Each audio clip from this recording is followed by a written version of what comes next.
Now, where people ask me what I've got planned for my funeral. Even journalists say, what's your funeral? I go, I don't know, I haven't planned it. I go, no, it's fucking depressing. Also, I don't care. I'll be dead. They go, don't care about what people think of you. No, I'll be dead. They go, what about your legacy?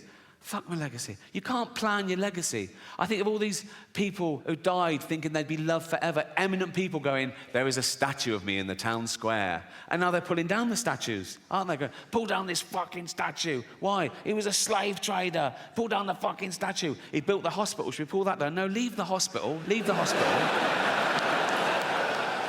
Just pull down the fucking statue.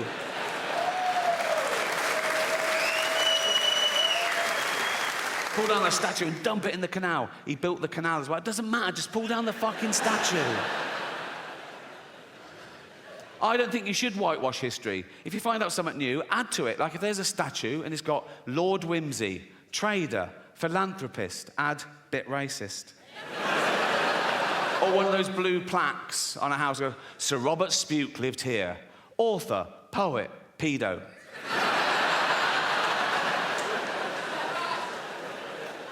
I think we live too long. That's why we have time to worry about all this. We're not meant to live this long. As a species, we're about 300,000 years old as Homo sapiens. We've been around as hominids for a few million years. And of course, along with every other life form that exists at the moment, we've been evolving for 3.5 billion years. Everything that exists at the moment all came from the same little blob of organic matter 3.5 billion years ago. That's why it annoys me when people say, oh yeah, humans, we're the most evolved. We're not the most evolved. We're no more evolved than the slug or the snail. People go, oh, come on, look at them. Yeah, they got it right early doors. Nature keeps testing them. Do you want eyes? No. Not really. No. I have noticed one thing about the slug and the snail. Let's not split hairs, let's be honest. The snail is basically a slug with a shell on it, isn't it, right? But if you pull the shell off the snail, it starts giving it all, I'm dying. And the slug is like, welcome to the real world, cunt. You know what I mean?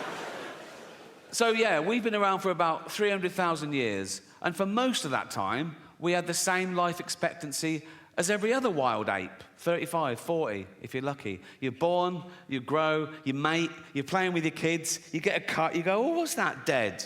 Right? But now with antibiotics and medicine, we've pushed that forward. A child born today can expect to live to about 100. And scientists said soon that'll be 120.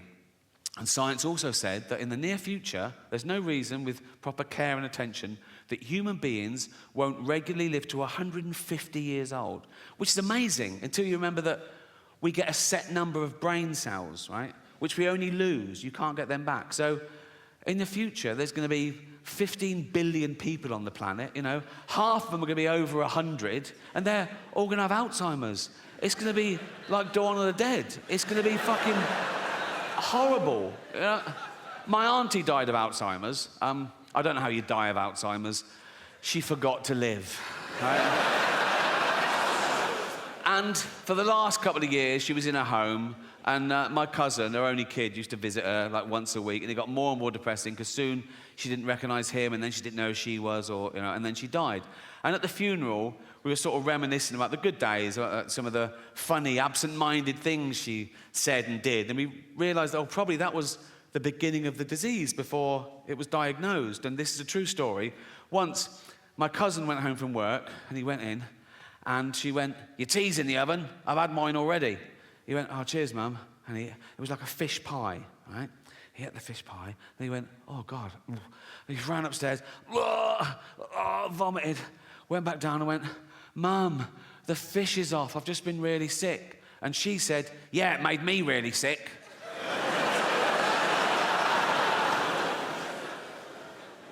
I've been looking into infant mortality rates recently. For research, it's not a fucking fetish. Like, a child born today in the UK has a percentage chance of survival of 99.8%, which is incredible. I thought, is that just the mollycoddled West? And I was putting in third world countries. And even in Africa, it's like 96.5%. In the wilds of Africa, where everything wants to fucking eat a newborn baby, babies are vulnerable enough, aren't they? In Africa, a baby can be born in a mud hut. There's a lion outside. It goes on Netflix. It'll be nuanced. There'll be an underlying satirical point, I'll claim. But until then, all I've got is, baby's got AIDS. I know that it's funny. I just have to work out why. Leave it with me. Leave it with me. Also, by the time that goes on Netflix, I'd have been playing arenas around the world. It'll be hitting hard, people will be laughing. So if you are an African woman and you just had a baby in Africa and the doctor goes, oh, I'm sorry, your baby's got AIDS. You go, oh my God, you're there. You know, our little baby's got, you're there with your husband and you go, oh, our baby's got AIDS, Jeff. Jeff.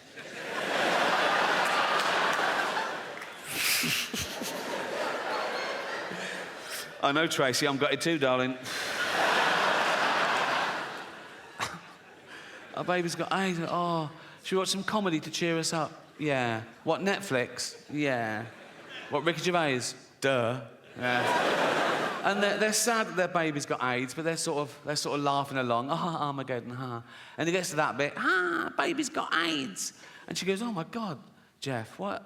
Why are they all laughing at us and our baby with AIDS? And Jeff goes, well, they're not laughing at us per se. She goes, well, they are. They've named us and everything. They're literally laughing at us in this bit. And Jeff goes, yeah, but we're a fictional couple with a fictional baby with AIDS. Anyone offended by that is a fucking moron. And then he goes, and at least he didn't do the accent. So... And then she goes, yeah, but only because Jane begged him not to. It's funny because it's true.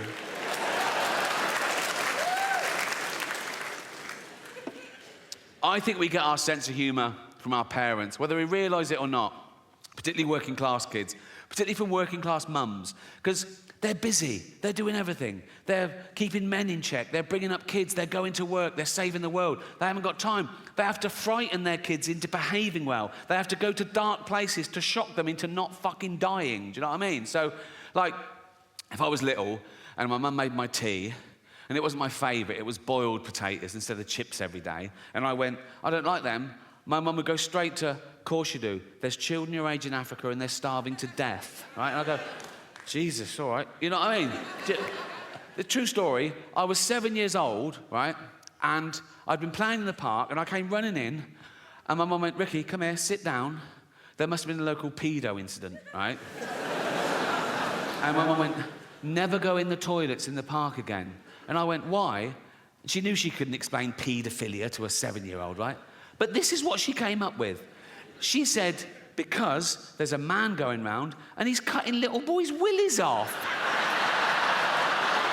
I was like, what? That's a fucking thing, is it? I didn't sleep for a week. And it worked. I never went in those fucking toilets again. But she knew instinctively. If she'd have gone, Ricky, come in, sit down. What's the matter? Never go in the toilets again. Why not? There's a paedophile. What's a paedophile? Oh, he's a man who gives you sweets and puppies. Bring it on, you know what I mean? At 7 years old, I'd wank off anyone for a puppy. I'd be like that, wouldn't it? Be like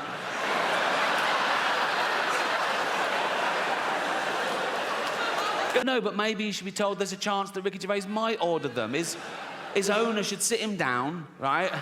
And say, if Ricky Gervais orders these and complains, I'm going to rape your mummy again. What, is that too much? Sorry. No. Leave it with me. Leave it with me. You'll realise this is great satire when I'm dead. So, I don't know how humanity will end, as I say. There's a long list, everything from, I can't believe nuclear wars back on the table, after all we've learned. But I think maybe the rise of the pandemic where parasites and microbes and bacteria and our antibiotics fail, or maybe those things that happen, but we're sort of evolved through it. Like, we'll find out there's pockets of sort of mutant people around the world that are slightly resistant to radiation and slightly resistant to microbes, and we'll sort of start again. Because we don't really understand the mechanism of human evolution since civilization, because it's never been based on, you know, survival of the fittest, where fittest meant just the biggest, strongest male gets to pass on his genetic material. There's other paradigms, right?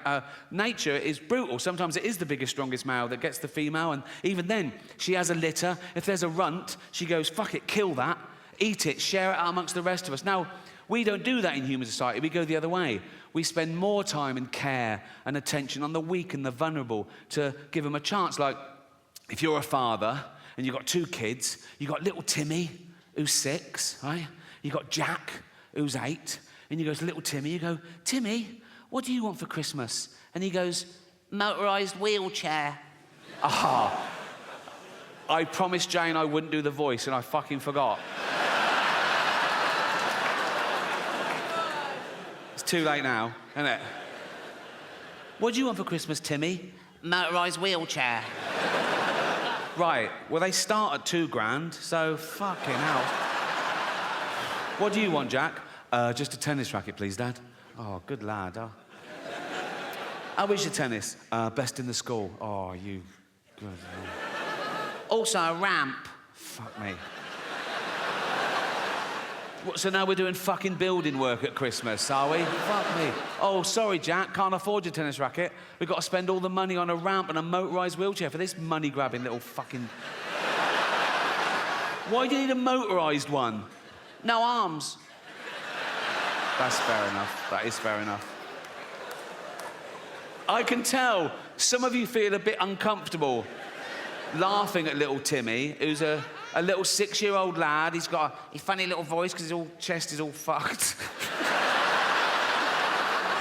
God really does work, right? And that has sort of been one of the themes of the show, because I know in the real world, in normal jobs, everyday life, you get in trouble. People tell you off for saying certain things or thinking certain things or even laughing at certain things, right? They say you're bad for laughing at that. And some of you take it to heart. You go, oh my God, am I a bad person? No, you're not. 1, you can't choose your sense of humour. You can't, it's involuntary. And 2, that's exactly what humour is for, to laugh at bad shit, to get us through it, right? And...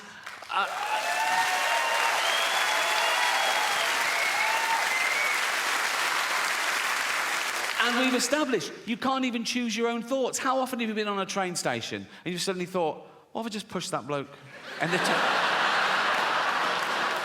and then you go, why have I thought that? Am I a psychopath? No, you're not. You're the opposite. You're a safe pair of hands. You're testing yourself. You're reminding yourself how terrible that would be. You're a good person, right? I don't get that one. What I get is I'm talking to a really sweet old lady and I suddenly start thinking, what if I just spat in her face now? Why would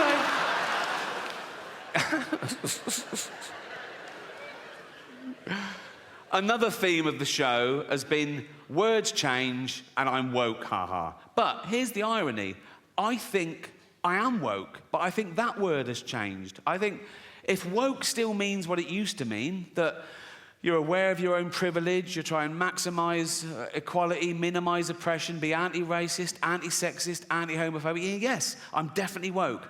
If woke now means being a puritanical, authoritarian bully who gets people fired for an honest opinion or even a fact, then no, I'm not woke. Fuck that.